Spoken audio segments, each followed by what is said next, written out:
ಮದ್ದೂರಿನಲ್ಲಿ ನಿನ್ನೆ ರಾತ್ರಿಯ ಗಣೇಶನ ಒಂದು ವಿಸರ್ಜನೆಯ ಸನ್ನಿವೇಶದಲ್ಲಿ ಏನು ಒಂದು ಮೆರವಣಿಗೆಯನ್ನು ಹಿಂದೂ ಸಮಾಜದವರು ತೆಗೆದುಕೊಂಡು ಹೋಗ್ತಕ್ಕಂಥ ಸಂದರ್ಭದಲ್ಲಿ ಕಿಡಿಗೇಡಿಗಳು ಒಂದು 2-3 ಜನ ಕಲ್ಲು ತೂರಿದ್ದಾರೆ ಅಂತಕ್ಕಂಥ ಒಂದು ಮಾಹಿತಿ ಇದೆ. ಕಳೆದ ವರ್ಷವೂ ಸಹ ಮಂಡ್ಯ ಜಿಲ್ಲೆಯಲ್ಲಿ ನಾಗಮಂಗಲದಲ್ಲಿ ಕಲ್ಲು ತೂರಿನ ಪ್ರಕರಣ ನಮಗೆ ನಿಮಗೆಲ್ಲರಿಗೂ ನೆನಪಿನಲ್ಲಿರ್ತಕ್ಕಂಥದ್ದು. ಹೋದ ವರ್ಷ ನಡೆದಂಥ ಪ್ರಕರಣ ಭಾಳ ಮೊದಲನೇ ಬಾರಿಗೆ ಮಂಡ್ಯ ಜಿಲ್ಲೆಯಲ್ಲಿ ಆ ರೀತಿಯ ಒಂದು ವಾತಾವರಣ ನಿರ್ಮಾಣ ಮಾಡಿದರು. ಅದು ಪುನರಾವರ್ತನೆ ಆಗಿರ್ತಕ್ಕಂಥದ್ದು. ನಾನು ಜಿಲ್ಲೆಯ ಜನತೆಗೆ ಮತ್ತು ಮದ್ದೂರಿನಲ್ಲಿ ವಿಶೇಷವಾಗಿ ಈ ಒಂದು ಪ್ರಕರಣವನ್ನು ದೊಡ್ಡ ಮಟ್ಟದಲ್ಲಿ ಹಿಂಸೆಗೆ ಒಳಗಾಗ್ತಕ್ಕಂಥ ರೀತಿಯಲ್ಲಿ ತೆಗೆದುಕೊಂಡು ಹೋಗ್ತಕ್ಕಂಥದ್ದಕ್ಕೆ ಅವಕಾಶ ಕೊಡಬೇಡಿ. ಬೆಂಕಿಯನ್ನು ಹಚ್ಚತಕ್ಕಂಥ ಕೆಲಸ ನಡೀತಾ ಇದೆ. ಅದಷ್ಟೇ ಅಲ್ಲ, ಮಂಡ್ಯ ಜಿಲ್ಲೆಯಲ್ಲಿ ಎಂದೂ ಸಹ ಈ ರೀತಿಯ ಪ್ರಕರಣಗಳು ಆಗ್ತಾ ಇರಲಿಲ್ಲ. ಶಾಂತಿಯ ಜೀವನವನ್ನು ಮಂಡ್ಯ ಜಿಲ್ಲೆಯ ಜನ ನಿರ್ವಹಣೆ ಮಾಡ್ತಾರೆ. ಇಂಥ ಒಂದು ಪ್ರಕರಣಗಳು ಭಾಳ ಗಂಭೀರವಾದಂಥ ಪರಿಸ್ಥಿತಿಗಳಿಗೆ ತೆಗೆದುಕೊಂಡು ಹೋಗ್ತಕ್ಕಂಥದ್ದು ದಯವಿಟ್ಟು ನಾನು ನಿಮ್ಮೆಲ್ಲರಲ್ಲಿ ಮನವಿ ಮಾಡ್ತೇನೆ, ಇದಕ್ಕೆ ಅವಕಾಶ ಕೊಡಬೇಡಿ. ಇವತ್ತು ಇಂಥ ಒಂದು ಘಟನೆ ಇಷ್ಟು ದೊಡ್ಡ ಮಟ್ಟದಲ್ಲಿ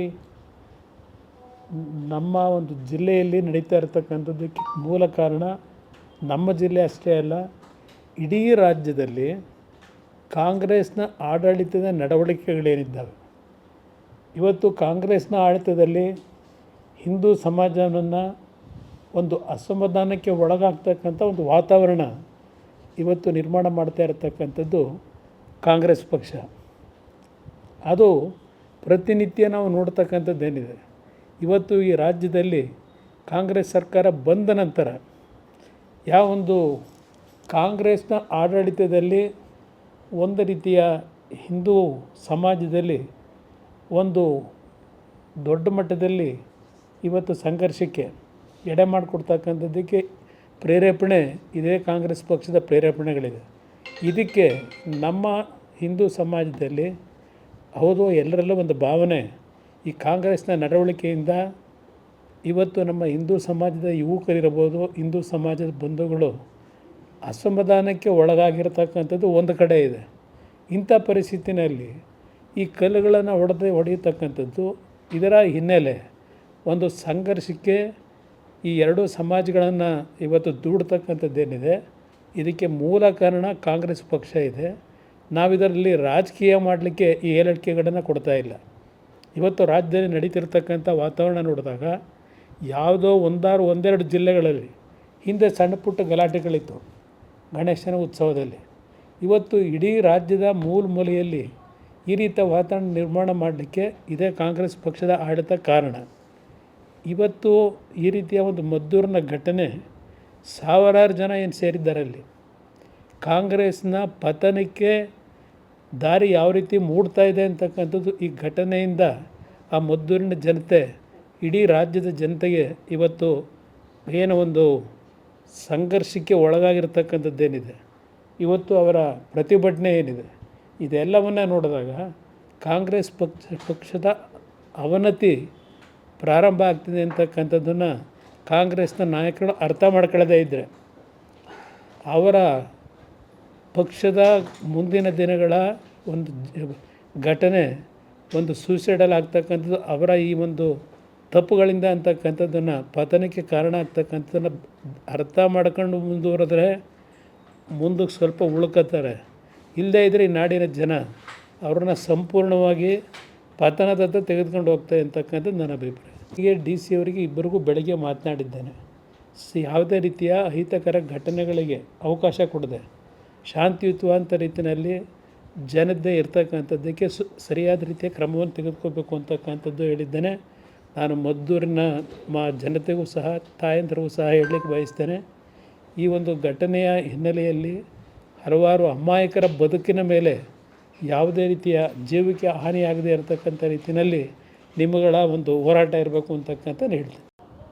ಮದ್ದೂರಿನಲ್ಲಿ ನಿನ್ನೆ ರಾತ್ರಿಯ ಗಣೇಶನ ಒಂದು ವಿಸರ್ಜನೆಯ ಸನ್ನಿವೇಶದಲ್ಲಿ ಏನು ಒಂದು ಮೆರವಣಿಗೆಯನ್ನು ಹಿಂದೂ ಸಮಾಜದವರು ತೆಗೆದುಕೊಂಡು ಹೋಗ್ತಕ್ಕಂಥ ಸಂದರ್ಭದಲ್ಲಿ ಕಿಡಿಗೇಡಿಗಳು ಒಂದು 2-3 ಜನ ಕಲ್ಲು ತೂರಿದ್ದಾರೆ ಅಂತಕ್ಕಂಥ ಒಂದು ಮಾಹಿತಿ ಇದೆ. ಕಳೆದ ವರ್ಷವೂ ಸಹ ಮಂಡ್ಯ ಜಿಲ್ಲೆಯಲ್ಲಿ ನಾಗಮಂಗಲದಲ್ಲಿ ಕಲ್ಲು ತೂರಿನ ಪ್ರಕರಣ ನಿಮಗೆಲ್ಲರಿಗೂ ನೆನಪಿನಲ್ಲಿರ್ತಕ್ಕಂಥದ್ದು. ಹೋದ ವರ್ಷ ನಡೆದಂಥ ಪ್ರಕರಣ ಭಾಳ ಮೊದಲನೇ ಬಾರಿಗೆ ಮಂಡ್ಯ ಜಿಲ್ಲೆಯಲ್ಲಿ ಆ ರೀತಿಯ ಒಂದು ವಾತಾವರಣ ನಿರ್ಮಾಣ ಮಾಡಿದರು. ಅದು ಪುನರಾವರ್ತನೆ ಆಗಿರ್ತಕ್ಕಂಥದ್ದು. ನಾನು ಜಿಲ್ಲೆಯ ಜನತೆಗೆ ಮತ್ತು ಮದ್ದೂರಿನಲ್ಲಿ ವಿಶೇಷವಾಗಿ ಈ ಒಂದು ಪ್ರಕರಣವನ್ನು ದೊಡ್ಡ ಮಟ್ಟದಲ್ಲಿ ಹಿಂಸೆಗೆ ಒಳಗಾಗ್ತಕ್ಕಂಥ ರೀತಿಯಲ್ಲಿ ತೆಗೆದುಕೊಂಡು ಹೋಗ್ತಕ್ಕಂಥದ್ದಕ್ಕೆ ಅವಕಾಶ ಕೊಡಬೇಡಿ. ಬೆಂಕಿಯನ್ನು ಹಚ್ಚತಕ್ಕಂಥ ಕೆಲಸ ನಡೀತಾ ಇದೆ.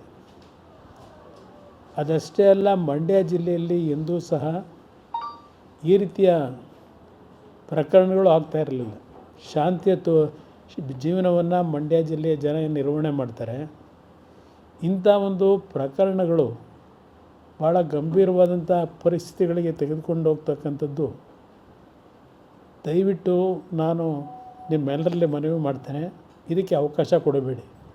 ಇವತ್ತು ಇಂಥ ಒಂದು ಘಟನೆ ಇಷ್ಟು ದೊಡ್ಡ ಮಟ್ಟದಲ್ಲಿ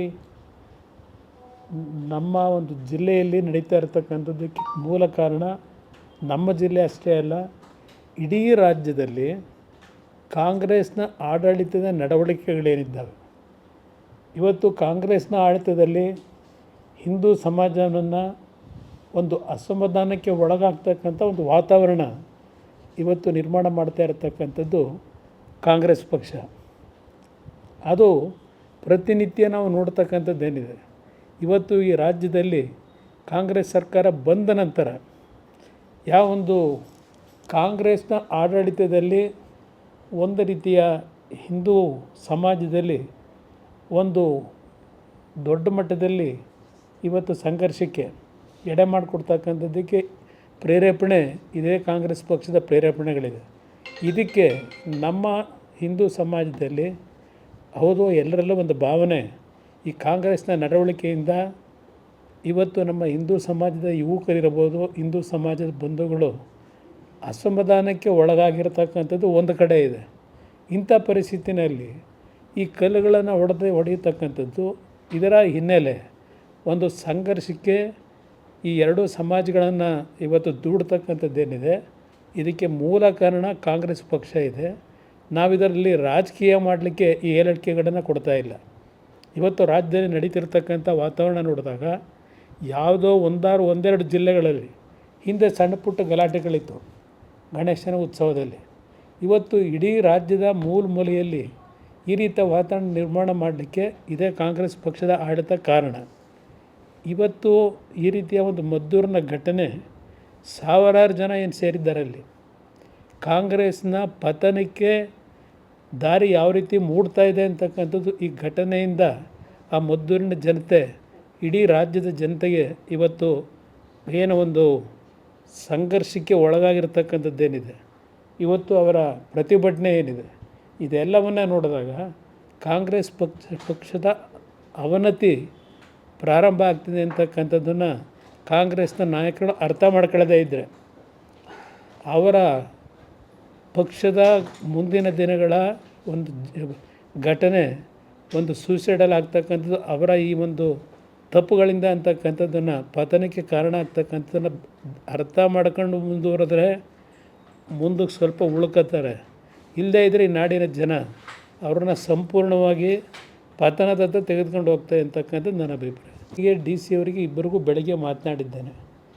ಯಾವುದೇ ರೀತಿಯ ಅಹಿತಕರ ಘಟನೆಗಳಿಗೆ ಅವಕಾಶ ಕೊಡದೆ ಶಾಂತಿಯುತವಾದ ರೀತಿಯಲ್ಲಿ ಜನತೆ ಇರ್ತಕ್ಕಂಥದ್ದಕ್ಕೆ ಸರಿಯಾದ ರೀತಿಯ ಕ್ರಮವನ್ನು ತೆಗೆದುಕೋಬೇಕು ಅಂತಕ್ಕಂಥದ್ದು ಹೇಳಿದ್ದೇನೆ. ನಾನು ಮದ್ದೂರಿನ ಜನತೆಗೂ ಸಹ ತಾಯಂದಿರಿಗೂ ಸಹ ಹೇಳಲಿಕ್ಕೆ ಬಯಸ್ತೇನೆ. ಈ ಒಂದು ಘಟನೆಯ ಹಿನ್ನೆಲೆಯಲ್ಲಿ ಹಲವಾರು ಅಮಾಯಕರ ಬದುಕಿನ ಮೇಲೆ ಯಾವುದೇ ರೀತಿಯ ಜೀವಕ್ಕೆ ಹಾನಿಯಾಗದೇ ಇರತಕ್ಕಂಥ ರೀತಿಯಲ್ಲಿ ನಿಮ್ಮಗಳ ಒಂದು ಹೋರಾಟ ಇರಬೇಕು ಅಂತಕ್ಕಂಥ ಹೇಳ್ತೀನಿ.